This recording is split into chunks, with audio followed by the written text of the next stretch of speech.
Bonjour à tous et bienvenue, on est là pour le Pixel 7, donc je l'ai reçu, hein, Google m'a tout envoyé, la montre et le fameux téléphone, donc on va voir ça tranquillement, donc la montre sur une autre vidéo. Là sur le Pixel 7 on va faire le déballage, je vais le découvrir en même temps que vous, voilà, parce que là il est encore la scellé, donc je vais le découvrir en même temps que vous. Voilà, on va faire ça, on va le démarrer, on va voir les petites fonctions, et puis par la suite, eh ben, on va voir tout ce qui est réseau, parce que oui, le réseau pour moi c'est important, même s'il y a des marques qui l'oublient un petit peu. Tout le monde n'est pas à la même enseigne, hein. On croit des fois que c'est les réseaux télécoms qui ne captent rien, et ben, il y a des fois c'est pas vrai. Des fois c'est les téléphones qui ont une accroche réseau catastrophique, même à des modèles à 2000 €. Ça fait mal. Donc on va voir donc réseau, autonomie, etc. etc. De toute façon, voilà, on fera un petit peu le tour sur la deuxième vidéo une fois que je l'aurai testé un petit peu plus. Donc dernièrement j'étais avec un... Donc j'ai eu le 6 et le 6A, donc là on va voir le 7, la différence. Donc dans le principe, un processeur qui sera plus puissant, mais ce n'est pas le plus puissant du marché. En même temps, ça ne sert à rien du tout. La puissance, là, déjà, c'est très très bien, parce qu'il est très très fluide. Parce que déjà que le 6 était fluide, donc le 6A était super fluide. Donc là, processeur plus puissant, donc bon, bah voilà. Il n'y a pas vraiment besoin de plus de puissance pour ce qu'on fait avec un téléphone.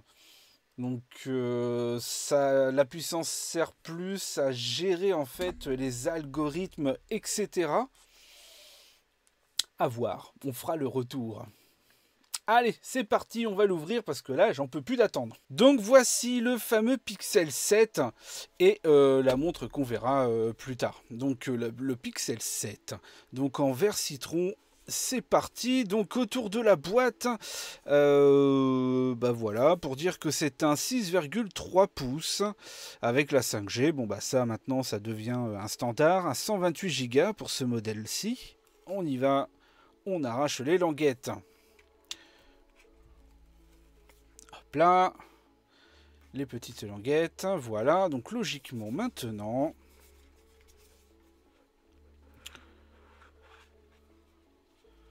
Et bah, ça m'a l'air bien discret comme couleur. Donc là, on arrive directement sur le téléphone. Oh, la couleur est sympa. Alors là, je sais même pas si vous allez voir. On pourrait presque croire à du blanc nacré. Là, à la caméra, ouais, je sais pas du tout si on va voir, mais c'est discret et ça change.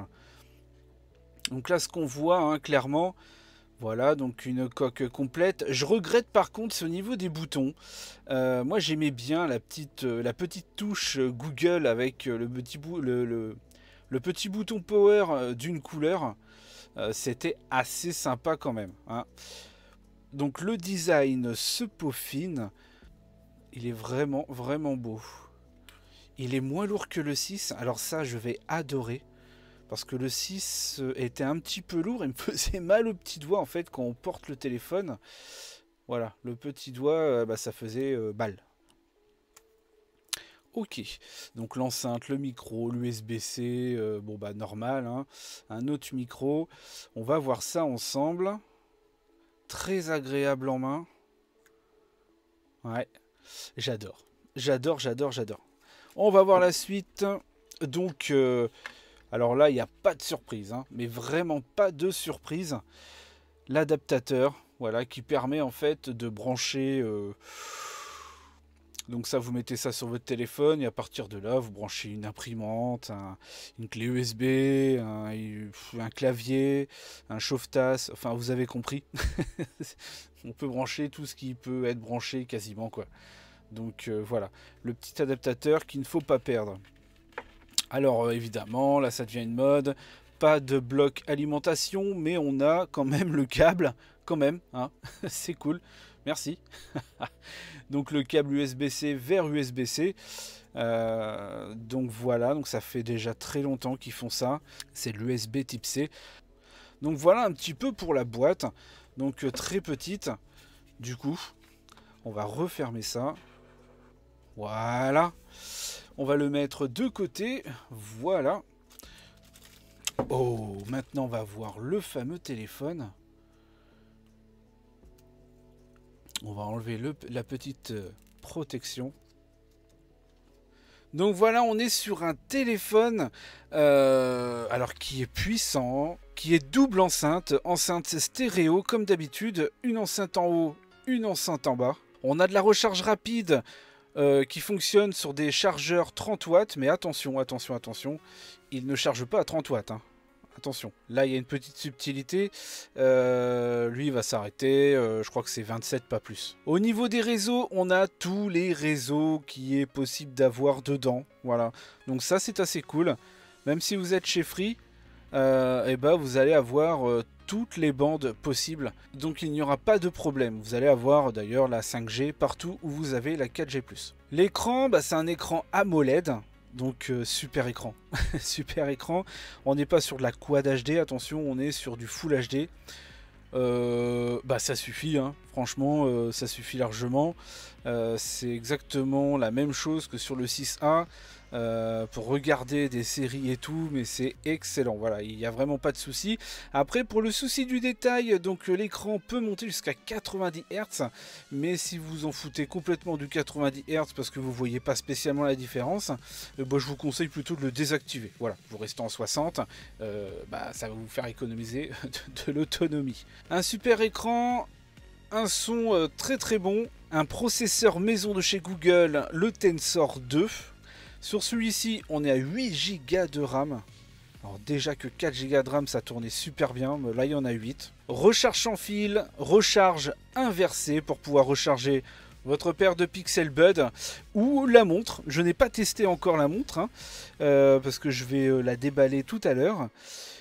Mais logiquement ça devrait marcher et je testerai. Donc voilà un petit peu sur ce qu'il y a à savoir. Après au niveau des chiffres, voilà, donc une batterie qui est légèrement plus petite, mais finalement les chiffres ne veulent pas dire grand chose parce que le processeur a été gravé plus petit, donc va consommer moins. Après on le sait que c'est pas la batterie vraiment qui fait le boulot, c'est vraiment l'OS et l'optimisation du total, parce que voilà, la batterie est plus petite, mais en gros on aurait la même autonomie que le 6. Deux capteurs pour l'arrière, donc de bons capteurs. Alors il me semble de tête, parce que là j'ai peur de confondre, c'est 48 ou 50 mégapixels. Alors que ça soit l'un ou l'autre, c'est pas très grave, tout simplement parce que c'est pareil, les capteurs, c'est que des chiffres. Hein, bah, Google l'a montré, hein, quand tout le monde mettait 3 4 capteurs, il y a même un téléphone qui a sorti avec 5 capteurs. Et le Pixel est arrivé avec un seul capteur à 13 millions de pixels et puis il tuait le game. Donc ça ne veut plus rien dire les chiffres. En fait, c'est pas vraiment le matériel qui travaille chez Google, c'est l'algorithme. Voilà, c'est ça, un peu le délire, hein, parce que là on est vraiment sur le même capteur que le 6, mais voilà, il va être meilleur tout simplement parce que l'algorithme a été amélioré et le processeur, hein, bah, c'est lui, hein, c'est le processeur, le Tensor 2 de Google qui va gérer tout ça en fait, qui va gérer les capteurs, et c'est ça qui va faire que, parce qu'on peut mettre les mêmes capteurs sur un autre téléphone qui n'a pas d'algorithme, bah, ça va être beaucoup moins beau. Voilà. Donc c'est pour ça que les chiffres c'est un peu compliqué je trouve. Avant oui, mais maintenant non. Le truc qui peut être important au niveau de la photographie, c'est au niveau de l'ouverture. Permet justement de laisser rentrer l'éclairage ou pas. Parce que bah, du coup il fait des photos vraiment de très bonne qualité de nuit. Mais ça c'est pareil, on fera un retour et je ferai. On verra tout ça. Donc voilà un petit peu pour ce téléphone que j'ai hâte de tester. L'écran est beaucoup plus grand. On va l'allumer maintenant, attention. Ouais. L'écran est plat. L'écran est plat et c'est quelque chose que j'apprécie énormément. Parce que sur le 7 Pro, c'est un écran qui est arrondi. Les petits écrans arrondis comme ça, là, moi je préfère les plats. Parce qu'arrondi, voilà, c'est... ça me pose des problèmes à chaque fois pour les protections. Donc là, on va mettre du français. Du français de la France, bien évidemment.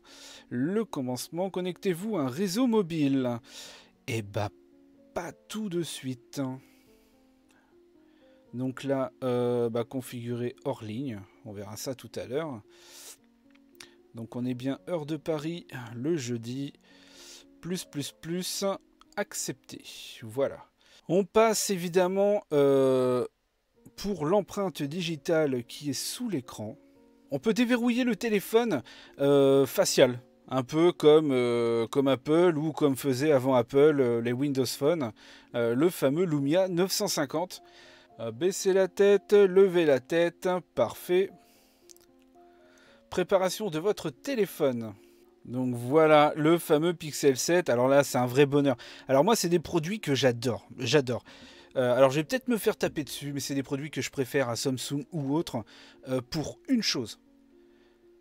C'est l'utilisation de tous les jours. C'est par rapport à l'OS. Là, on est sur du vrai Android. On n'est pas avec de la surcouche ou de la modification. Là, c'est du vrai, de chez vrai Android. Le vrai téléphone de chez Google. Et il n'y a pas besoin d'avoir 40 Go de RAM pour que ça tourne. C'est des produits voilà, qui sont fluides, qui tournent très très bien et qui sont faciles à utiliser, qui sont très simples et qui sont vraiment trop cool, quoi. Donc des fonctionnalités en fait vont faire leur arrivée avec les mises à jour, parce que oui, donc c'est un téléphone qui est mis à jour, mais pour de vrai, hein. Donc voilà, il sera mis à jour très souvent, et comme Apple, ils seront prioritaires pour la mise à jour, comparé à d'autres marques qui n'utilisent pas le vrai Android, comme Oppo, Samsung ou autres, qui ont énormément de retard en fait sur les mises à jour. Là, vous avez un produit qui est sécurisé avec sa puce Titan M qui vous sécurise pour les achats, etc. Et vous avez une sécurité de mise à jour qui est comme Apple, hein, qui vient tout de suite maintenant et qui ne vient pas 6 mois après. Et donc là, il tourne sous Android 13. Je prendrai des photos et je les déposerai directement sur Insta pour montrer un petit peu les photos. Donc voilà, hein, on a fait un petit peu le tour de ce téléphone. Si vous avez des questions, n'hésitez pas. Si je peux répondre, je vais répondre. Et puis on se retrouve pour une prochaine vidéo en allant un petit peu plus loin sur le téléphone. Allez, bye bye.